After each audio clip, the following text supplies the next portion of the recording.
Welcome to One Shot Presents. I'm Brick. You know what we do here. We review comics and action figures. Anyway, last episode, Tiger started something cool called 5 for the Drive. And you know what? I'm going to continue that theme. So yeah, I'm going to start with 5 for the Drive. And for my first book, it's Beast by Marian Churchland. So yeah, Beast is written by Marian Churchland. She also did the art. Some of you might know her. She is one of the artists for Elephant Men, you know, one of our favorite books.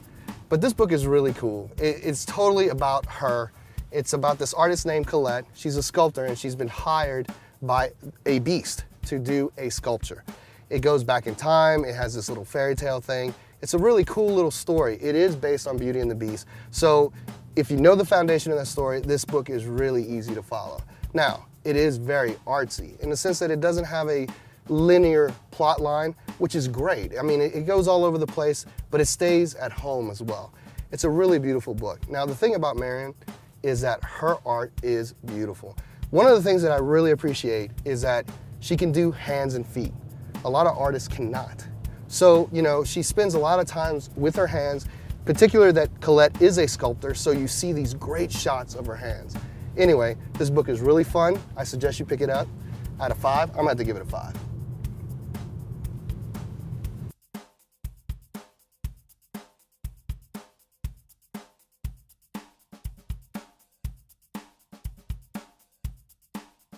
All right, everybody, book 2. This is my choice. This is Angel 28 by Bill Willingham and Brian Denham. This was sent to us by IDW as a little, exclusive preview and whatnot, so thank you. But it's actually pretty dang cool. What it is a jumping on point. If you're not familiar with the Buffy universe, if you're not familiar with the Angel universe, it's a place you can start and you can read and enjoy the adventure. And, being a huge Buffy fan but not a huge Angel fan, I think that it actually pulls it off. It is pretty intriguing to find out what's going to happen. Tells you a little bit about Angel and Darla's kid. I didn't know they had a kid, but yeah, it was cool. Now, when I say it was engaging, it's engaging enough for me to want to go get the issue after it, but it's not engaging enough for me to go ahead and add it to my hold list at a comic book shop, if that makes sense. So I think it's going to be pretty good, but who knows, a little bit up in the air. So I'm going to go ahead and give it a 4 out of 5.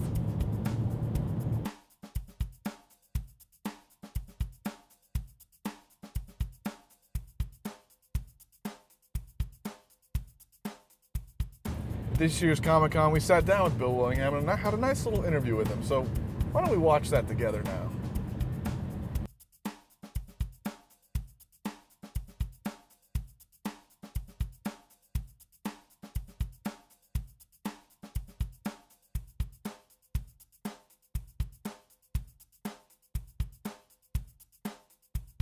All right, we're here with one of our favorites, Bill Willingham. Bill, thanks for being on the show again. Thank you. Thank you for inviting me, and thank you in advance for not asking the questions that are going to get me in trouble with DC again like last year.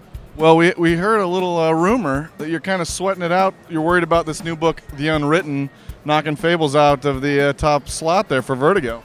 It's a love-hate thing. Yes, I am so ego-impoverished that I am a little bit worried that The Unwritten is going to knock Fables out of the top Vertigo slot, only because The Unwritten is such a wonderful book. I mean, the writer, the artist, everyone just come together and are doing the most incredible work of their career.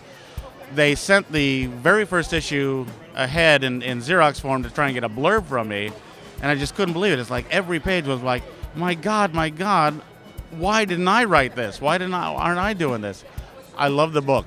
If you're not reading The Unwritten, well, you're going to be unwritten from the great chronicle of the comics reading experience. See, now they're going to feel bad for all the mean stuff they said about you. They thought you were going to joke with them, and you've actually just sang their praises. So they're black-hearted pirates. Of course they're going to say mean things about me, and right back at you, fellas. But no, I can't. The Unwritten is a wonderful book.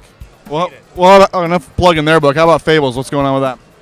Well, Fables is a wonderful book. Read that one. But right now, after we've done the Great Fables crossover, we're going headlong into a very, very dark time for Fables. As a matter of fact, we had the Fables Dark Ages story, and this is very much a continuation of that. It's not called the Dark Ages per se, but it is like that big mega arc. And things are going to get very grim for Fables before we see a light at the end of that tunnel, and it should be an exciting and fun time for the book. Right on. Well, as always, a pleasure. Thank you. Just hope that wasn't too painful. No, and thank you for not getting me in trouble with, the boss. So for the third book, it's Scott Pilgrim versus the Universe by Brian Lee O'Malley. Now here's the thing. This comic book is important. It's brought a lot of readers to comic books. That's cool. I mean, a lot of kids would not be reading comics if it wouldn't have been for Scott Pilgrim. So what? I don't like it. I mean, the thing is that it might be like cool for the comic book industry, but as a reader, I'm not having fun with it. I have a lot of problems with it, actually. One of the problems is that I think it's wrapped up with the cliches.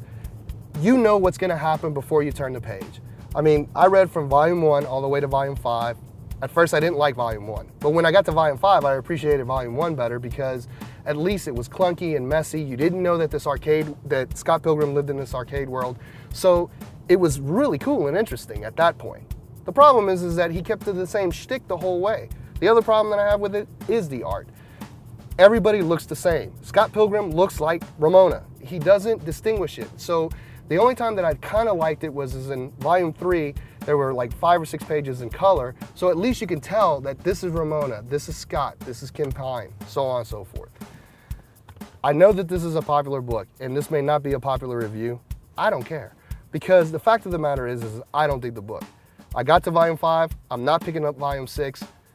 I don't care that it's a movie. So out of 5, it's gonna be a 2.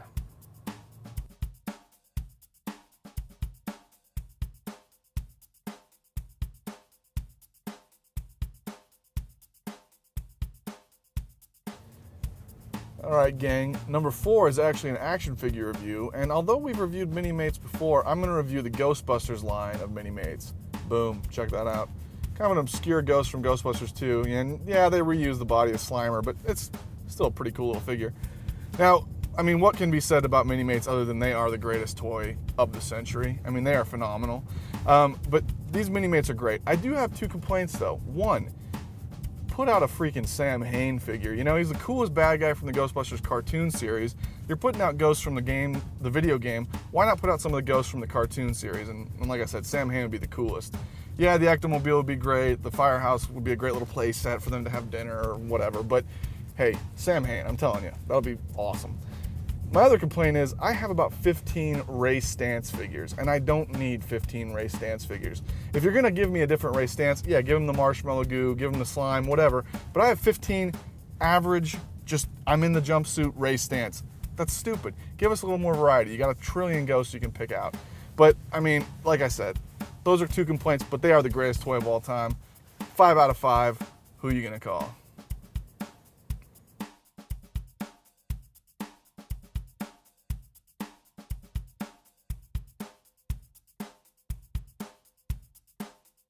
All right, for the 5th book, it's The Ghoul by Steve Niles and Bernie Wrightson. Now, here's the thing. I'm tired of Steve Niles' shtick. I've read Criminal Macabre. It's no different than The Ghoul. I mean, it's a supernatural thriller. Somebody's gotten killed. A ghost is gonna try and solve the mystery. A ghoul this time. It's the same thing. You know, I like Steve Niles. I think that he's a nice guy. I've seen him do sci-fi and other genres. I wish he would explore that kind of stuff more. It's time to let go of the supernatural, ghoulish world. I mean, let's try something different. Anyway, out of 5, I'm gonna have to give it a 2.